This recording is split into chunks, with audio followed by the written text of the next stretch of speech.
Meantime, Dorian survivors say there is much to celebrate as they, along with the rest of the country, prepare to mark the 3rd anniversary of the deadly storm. Our Laurencia Smith talked with some of the survivors on the events in this report. Hurricane Dorian survivors are calling upon Bahamians to join in on Dorian Memorial Week events set aside to begin at the end of this month.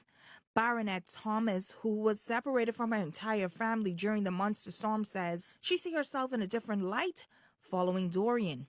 And as you may see me as a Dorian survivor or a victim, to me, I'm a victor. Pastor Stephen Knowles, who weathered the storm in Abaco, recalls the traumatic events for the first time in public, adding that the hurricane has changed his entire outlook.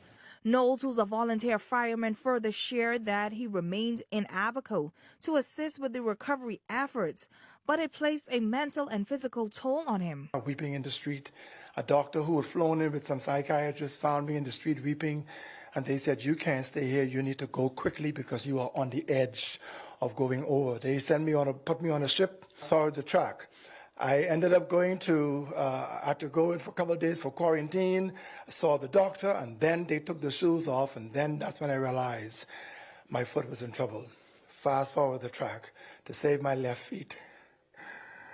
I had to do more than 7 surgeries, more than 285 rounds of physiotherapy. This month is going to make 3 months since I've been in my own shoes. Thomas, visibly fighting back the tears, is calling on persons to see the bigger picture of the events. I get so emotional when I talk about it. To understand that, yes, what's going on, it seems like it's a lot of festivities, but understanding that this is a step forward. It's a step forward to us having closure. And not only having closure on a small basis, but having it on a larger scale. The theme of the Memorial Week is the courage to rebuild. Knowles paused for a moment to gather his emotions and says the events give courage to know that those who live to tell the story has not been forgotten. For us to come together, because though Dorian impacted Abaco and Grand Bahama, it impacted the entire Bahamas. How can you say that, Pastor? Because we are one family. From Grand Bahama in the north to Inagua in the south, we are one people. And whatever hurts any one of us is supposed to hurt us all.